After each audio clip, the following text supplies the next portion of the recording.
It's the week of August 31st. This is the Wild at Heart podcast, and I'm Alan Arnold. We are in the final week of the New Frontier series. This is part 4. So if you haven't heard the other parts yet, you'll want to check out, last week was part 3, and then if you go back several weeks, you'll find part 1 and part 2.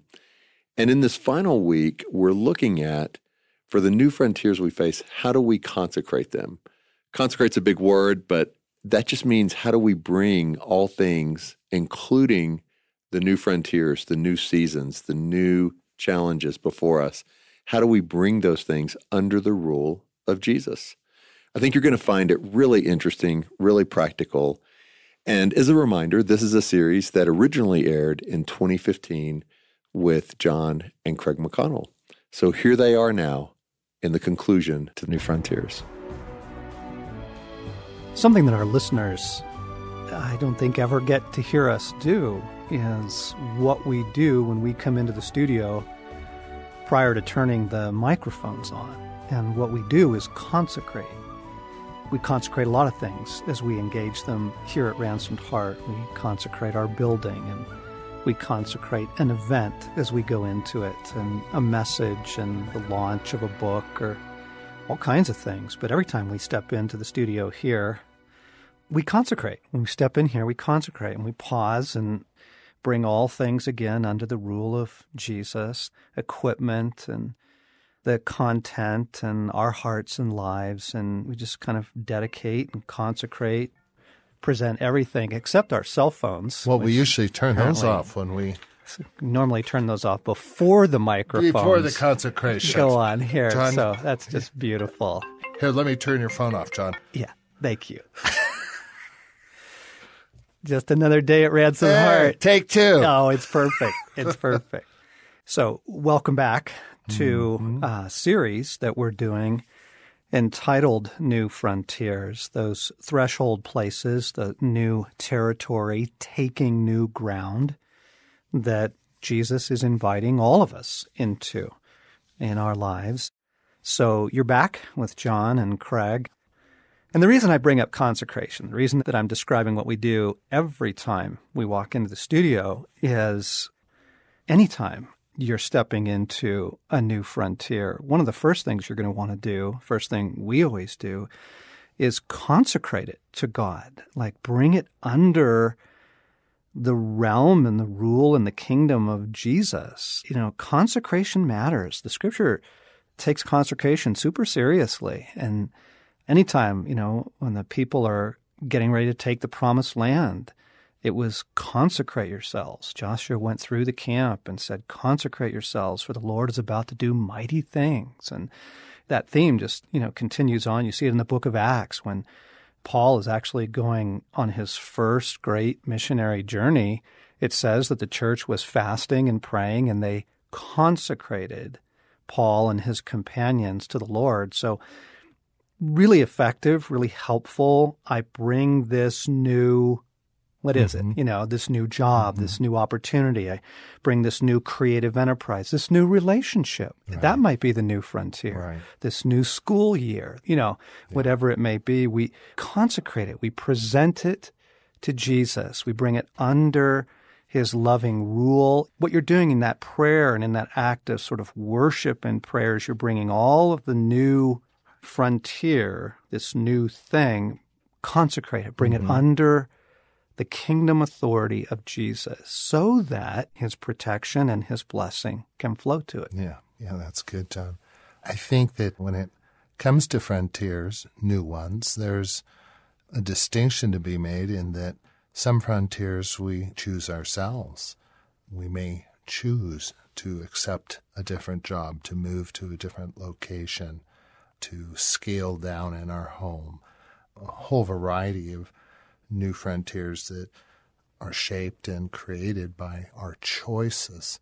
Then there's some new frontiers that come upon us, chosen for us, we fall into, or they're thrust upon us. That's a better word. Because of other people's decisions, right? Exactly. Yeah. Exactly. Or world events. Yep. Yeah, that's good, Craig. In any frontier, whether it's thrust upon us or chosen, you know, I think God can redeem and kind of turn whatever that frontier is around for his glory and his purposes, even the ones thrust upon us, which we chafe under the most, that we didn't choose it, that this isn't a frontier of our making. That's really good to name that. And I would say in either case, still consecrate it. Yes.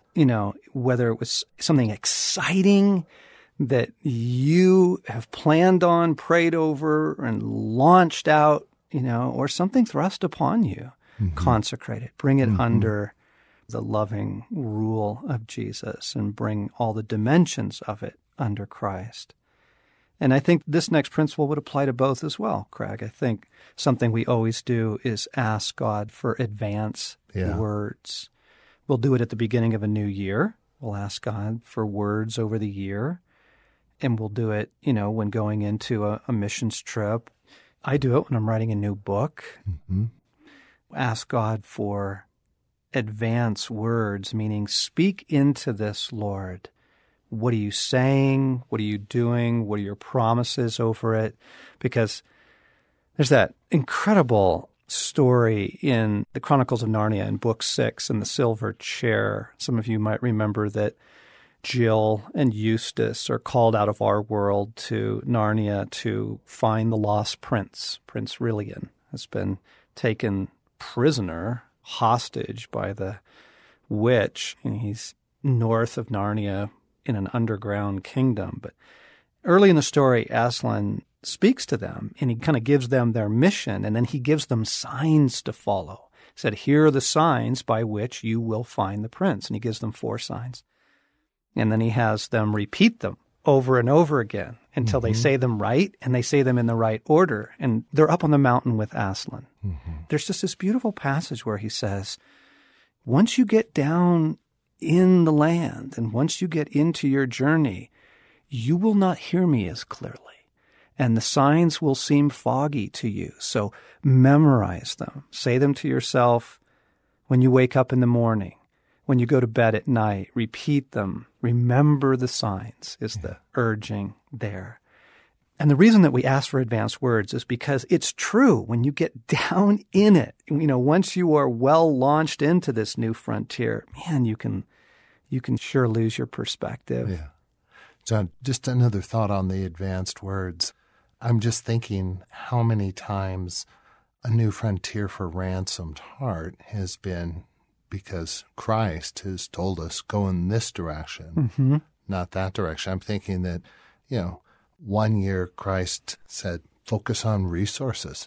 And that defined the year for us. And the new frontier was giving a lot of time, energy, and effort to resources, or to go to Australia and thus begin doing things internationally. Yep. So I'm thinking of the person who says, I'm not sure what new frontiers God may have for me. It's just simply a matter of asking God. Yes. Any new frontiers, any new direction? Yes. And he can open the door there. Yeah, exactly. And to have him speak into that and write those things down. I cannot urge you enough to write them down. The words, the signs, the advanced words that he speaks over it, promises, scriptures. Sometimes it's just words like, I'm with you. I'm in this. Sometimes you'll get very specific things. You're going to need forgiveness. I want you to walk in humility. Trust me in this. And write those things down and come back to them often, just like Aslan urges the children. You must return to it often because it does get a little foggy once you get into the new frontier. And the enemy would love nothing more than to rush in with, did I make a wrong turn? Was God in this? And you want to be able to look back and go, no, he spoke. Yes. We have this written. And speaking about the enemy, let me describe something really fascinating that we discovered. Actually, it was our friend Leslie who first showed it to us. In the hero cycle, there's something that Joseph Campbell wrote a book a number of years ago called Hero with a Thousand Faces. And what he was basically looking at was in all of the fairy tales, myths, legends, and all of the great, even cinema and films, across the decades and down through the ages, there is one basic story. And it's called the hero's cycle. And you'll see it in Star Wars and Gladiator. You see it in The Hobbit. And there are these elements that are true. And one of the first elements is the hero is called up into a quest. That's what we're talking about. So Luke Skywalker, his uncle and his aunt are slain, and they lose the farm, and he gets swept up into the fight, for the galaxy, right? And Bilbo gets, in some ways kind of snookered by Gandalf into this quest with a company of dwarves, and suddenly finds himself swept up in the great battle for Middle-earth. So the step one is the hero gets swept up into something new. But this is very interesting. Campbell describes the threshold guardians, that almost in every great story, as soon as the hero does choose to step up, as soon as he, decides, I'm going to go for it, some enemy, some event, something rears its head to try and stop him.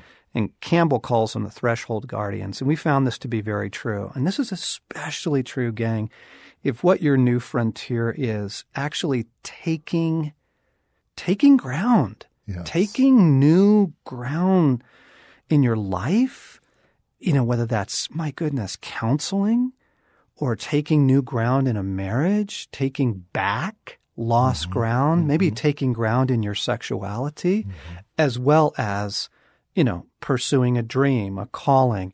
You're going to start finally now writing, or you're finally going to start working with kids like you've always wanted to.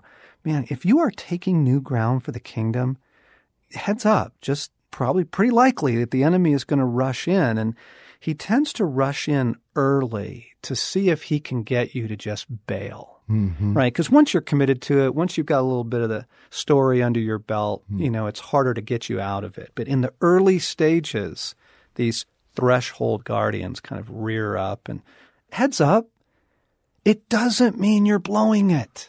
Yes. Let me repeat. Simply because things suddenly got difficult does not mean you made a mistake, that you didn't hear God, or you took a wrong turn, or he's not in it. Oh, actually, if opposition suddenly arises, take it as a confirmation you are on exactly the right path, and deal with it as opposition, right? Don't dismiss this as, oh, it's a little bumpy. Like, this is your enemy. You pray against it. You bind the strong man, Jesus says, and you get to plunder his house. You bind the threshold guardians so that you can move in and take the land. Yeah. John, I'd even say that at some point for every growing believer, there will be a new frontier that involves taking new ground.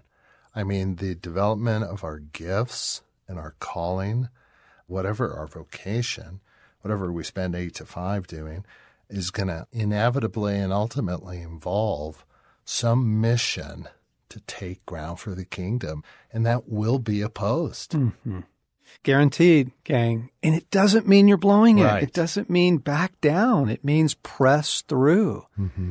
One of the secrets of the universe is that God is growing us up. Your destiny and mine is to reign with Christ in the coming kingdom. And the way that he develops our character, our wisdom, our holiness, the way he shapes us for the future is the very process we're describing, including the opposition, the setbacks. I remember I took a job a number of years ago in Washington, D.C., and God was in it. God was in it. And we prayed a lot about it. And, we had to leave our home and our families in Southern California and go to the East Coast. And I remember getting there and those horrible things that hit you in the middle of the night. I've made a dreadful mistake, right? That kind of stuff, you shall know them by their fruit. It's from hell. Yes. The fruit is despair. The fruit is regret, scrambling. Fight it. Yeah. Fight it. You literally, all the techniques that you learn in prayer of, we bring the cross of Christ against this. We bind this in the name of Jesus, and declaring God's faithfulness over this move into the new land. Let me point out a couple other things that we've learned over the years as well. When we were off the air last time, Craig, you made a really insightful observation, and you said that when we find ourselves in new frontiers, it often requires new tools. Mm-hmm. Yeah.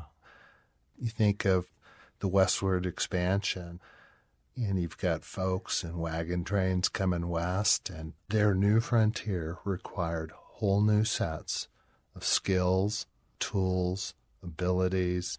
And I think in the spiritual realm, that's true as well, that every new frontier is a call to something deeper, something new, something requires more of us. And so, yeah, there's going to be new skills, gifts, talents, tools, battles, weapons required. Bingo. So don't feel bad because it feels like your old tools aren't working. Mm-hmm. Again, that doesn't mean you're blowing it. Right. That's just part of what it's like to be in new territory, learning to love in new ways, learning to engage your teenage children in new ways. Yeah, Yes. Some of the old tools, don't work. Well, this is your opportunity to grow. What do you need to read? Who do you need to listen to? Who's got some resources in this area? Might not be Ransomed Heart. Might be somebody else. Yeah. Ask God, where do I go, Lord, to learn some of the new things I need to handle this? One other thought there, John, is when we're making a transition from frontiers, so often, rather than just recognizing it's time for a new frontier, we seem to look for some kind of a conflict or tension or something to justify the move, versus I'm in a season of my life where, this has been great. I've got a new frontier. It just feels like recognize and move with God.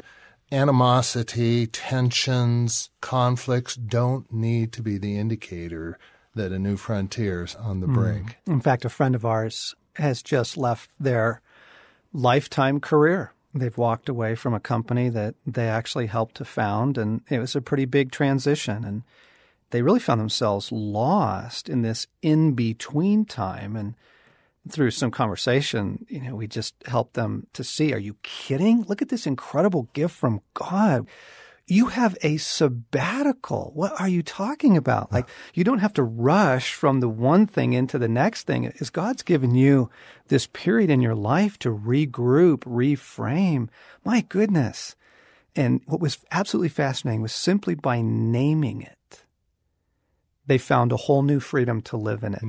And so this is another point, gang. Be very careful what you name things, including this new period in your life or this new frontier. Be very careful what you name it.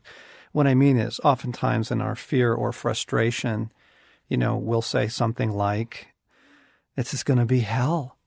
Yeah. You do not want to name it that. You don't want to proclaim that over it, right? Yeah. Or this is just going to be really long and really hard. Yes. You don't know that. Yeah.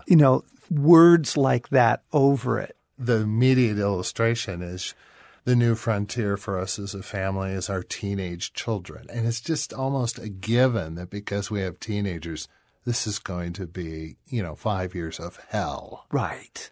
No. Not necessarily. Not at all.